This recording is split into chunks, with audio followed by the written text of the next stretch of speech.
विकास की बात सोच नहीं पा रहे हैं, जातिगत समीकरण की बात, विकास के एजेंडा से दूर जा रहे हैं, तो हमें लगता है कि उनको विकास के एजेंडे को साथ लेकर चलना चाहिए। अब जो नई गठबंधन में सरकार बनी है, तो उस सरकार में इस तरह की जो घटनाएं हो रही है, उस पर लगाम लगाने के बजाय उसको जाति का रंग देना किसी भी प्रकार से उचित नहीं है। अब पुराने जितने भी प्रधानमंत्री बने हैं, आप उसका इतिहास निकाल के देखिए, किसी ने तू तड़ाक की भाषा का इस्तेमाल नहीं किया। बिहार के लोगों में जो भय व्याप्त हो रहा है, एक डर आ रहा है कि हम पुराने राज में जा रहे हैं, तो उसको डर को खत्म करना चाहिए।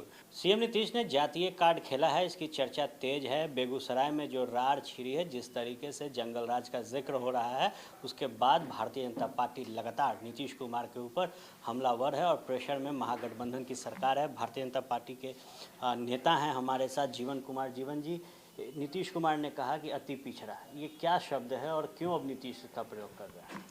देखिए, जो बेगूसराय में घटना घटी है, वो घटना किसी भी प्रकार से ये नहीं मानी जा सकती है कि जाति आधारित कोई घटना है।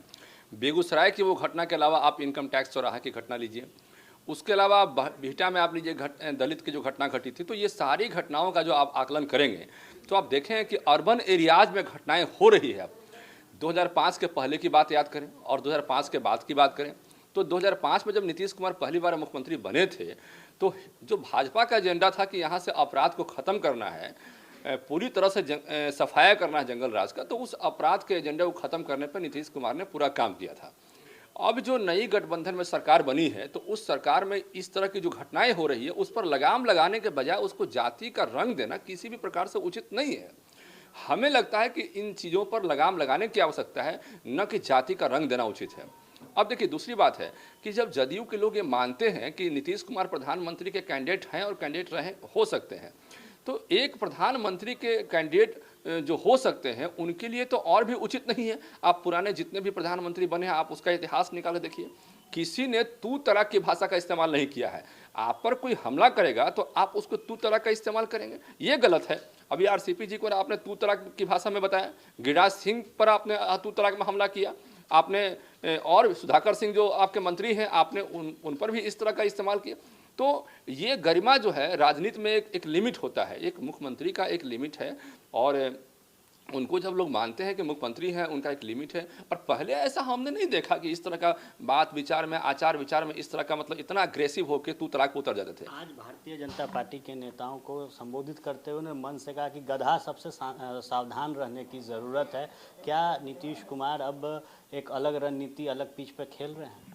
देखिए, हमें लगता है कि उनकी उम्र भी 70 साल के ऊपर हो चुकी है, और जब आदमी का उम्र कुछ ज़्यादा होता है और चारों तरफ से प्रेशर होता है, तो मुझे लगता है कि उसका जो परिस्थिति होता है वो थोड़ा अलग होता है। मुझे लगता है कि वो दबाव में अब आ गए हैं, और इस दबाव में विकास की बात सोच नहीं पा रहे हैं, जातिगत समीकरण की बात सोच रहे हैं, जाति आधारित पे चुनाव लड़ने की बात सोच रहे हैं, विकास के एजेंडा से दूर जा रहे हैं। तो हमें लगता है कि उनको विकास के एजेंडे को साथ लेकर चलना चाहिए, जाति के एजेंडे को आगे नहीं बढ़ाना चाहिए। एक जो रार है वो ये है कि गिरिराज सिंह का बयान आता है कि नीतीश कुमार ने गोली चलाई।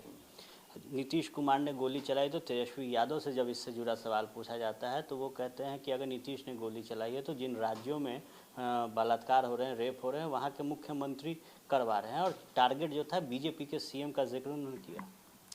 देखिए, आप जिस तरह की भाषा का इस्तेमाल कर रहे हैं वो भाषा कतई उचित नहीं है। आपको ये चाहिए, हमें लगता है कि हमारे मुख्यमंत्री को ये चाहिए कि भाई जिस तरह की घटनाएं बढ़ी है नए गठबंधन में, उस पर रोक लगाएं, न कि उसका सफाई दें। उस पर रोक लगाने का काम करना है, ताकि बिहार के लोगों में जो भय व्याप्त हो रहा है, एक डर आ रहा है कि हम पुराने राज में जा रहे हैं, तो उसको डर को ख़त्म करना चाहिए, न कि आप उस पर सफाई देकर तू तरह की भाषा में, किसी को धमकाने की भाषा में इस्तेमाल करें और एक राजनीतिक लांछन लगाने की बात करें। मुझे लगता है कि किसी भी प्रकार से उचित नहीं है। एक आखिरी सवाल, अति पिछड़ों का जिक्र जब नीतीश कुमार करते हैं, क्या लगता है कि सीएम का भरोसा अगड़ों पर से उठ गया है? मुझे लगता है कि उनके अंदर एक भावना है कि भाई अगला हमारा जो है वोटर नहीं है, और अगला जब वोटर नहीं है तो हमको उसको बाइकॉटेड रखना है, और इसके लिए वे फिर नए तरीके से अपनी बातों को रखना चाह रहे हैं। मुझे ऐसा फील होता है, और बाकी उनके मन में क्या चल रहा है ये तो वो बताएंगे, लेकिन इस तरह की भावनाएं समाज में तैरने लगी है। और सबसे अंत में ये मैं कहना चाहता हूँ कि देखिए, किसी भी मुख्यमंत्री को अपनी भाषा और अपनी गरिमा का इतना तो ख्याल होना ही चाहिए कि जनता के मन में उसके प्रति जो विश्वास है वो कायम रहे, न कि उस विश्वास को वो खो दे। क्या लगता है बेगूसराय पर बीजेपी इसी तरीके से नीतीश सरकार को आगे घेरेगी जब तक पूरा मामला सामने निकल कर नहीं आता? देखिए, जब तक पूरा मामला का पट्टाक्षेप नहीं होता है तब तक बेगूसराय में जो घटना घटी है पूरे बिहार में वो चर्चा का विषय रहेगा। आप उसको चर्चा के विषय से हटा नहीं सकते हैं, क्योंकि पूरे बिहार में एक मन में भय व्याप्त हो गया है कि दिन में आदमी लगातार अंधाधुंध फायरिंग करते जा रहा है और इस साइको किलर की बात नहीं हो सकती है। क्यों? क्योंकि आप देखिए, दो व्यक्ति उसमें दिखाया गया सीसीटीवी फुटेज में कि दो व्यक्ति वहां पर साथ में घूम रहे थे और गोलीबारी कर रहे थे। साइको एक व्यक्ति हो सकता है, लेकिन सही डायरेक्शन में उसको ले जाकर कहाँ गोलीबारी करना है, कैसे करना है, ये बात एक साथ नहीं हो सकती है। तो ये घटनाक्रम जो देख रहे हैं इसमें साइको वाली कोई बात नहीं है। ये मतलब ये समझ लिए कि मन में जो भय था प्रशासन का, वो प्रशासन का भय निकल के भय खत्म हो गया है, ऐसी भावना लोगों में अब आ रही है। इसको मुख्यमंत्री जी को खत्म करना पड़ेगा। आखिरी सवाल लेंगे।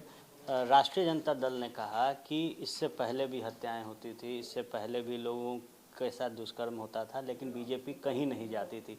आज उनके छाती पे सांप लौट रहा है क्योंकि तेजस्वी यादव और नीतीश के नेतृत्व में सरकार बेहतर ढंग से चल रही है। नहीं, देखिए, ऐसा है कि पहले भी घटनाएं होती थी, छोटी मोटी घटनाएं तो होती रहती है, लेकिन घटनाओं का जब बड़ी घटना होती है तब लोग उसके प्रति चिंता व्यक्त करते हैं, चिंता जाहिर करते हैं। और अभी जो घटना घट रही है अर्बन एरियाज में घटना घट रही है, पहले अब ज़्यादातर घटना जो घट रही है अर्बन एरियाज में हो रही है, ये चिंता का विषय हो गया है। हम चारों तरफ ये कहते फिरते थे 2005 के बाद 6 के बाद कि भाई पटना में 6 बजे के बाद मतलब कि पहले अशांति हो जाती थी, अब उसको धीरे धीरे शांत किया गया और रात में 12 बजे भी लोग घूमने लगे। तो भाजपा ने एक एजेंडा रखा कि भाई यहाँ से हमको भय का माहौल को ख़त्म करना है। उसको नीतीश जी ने ठीक से, हमें लगता है कि 5 के बाद 5 से 10 के बीच में ये किया। लेकिन अब जो है लोगों के मन में पुरानी बात फिर से घर करने लगी है कि अर्बन एरियाज़ में वो फिर से इस तरह की घटना होगी तो लोग कैसे जिएंगे, कैसे लोग चलेंगे रोड पर। और बाहर से हम इन्वेस्टर्स की बात करते हैं, अभी शाहनवाज जी ने क्या किया, एक पूरे देश में माहौल बनाया, इथेनॉल का हब यहाँ पे बनाने का प्रयास किया, बाहर से फैक्ट्री लाने का प्रयास किया, इन्वेस्टर सबमिट हुआ, बहुत सारे लोग यहाँ पे आने भी लगे, इन्वेस्टर्स यहाँ पे पैसे लगाने लगे। लेकिन इस तरह के माहौल में कोई इन्वेस्टर्स कैसे आएंगे? तो हमें विकास का भी पैमाना देखना है। तो हमें लगता है कि जाति के आधारित जो राजनीति यहाँ पे करना चाह रहे हैं जो लोग, उसको वहाँ से हटा के विकास के पैमाने पर राजनीति करनी चाहिए, ये ज़्यादा बेहतर होगा। देखिए, निश्चित तौर पर जो इस वक्त सियासी रार बेगूसराय में है उसको लेकर साफ तौर पर बीजेपी ने कहा है कि अब भय मुक्त बिहार पर चर्चा होनी चाहिए, जाति को दरकिनार करना चाहिए और किस तरीके से विकास का जो पैरामीटर है उसको ऊपर किया जाए, इस पर सीएम नीतीश को ध्यान देना चाहिए, ना कि हर एक चीज़ पर जातीय समीकरण को सामने रखकर उसे ढाल बनाकर सियासत करना चाहिए। आप बने रहे फर्स्ट बिहार झारखंड के साथ। धन्यवाद।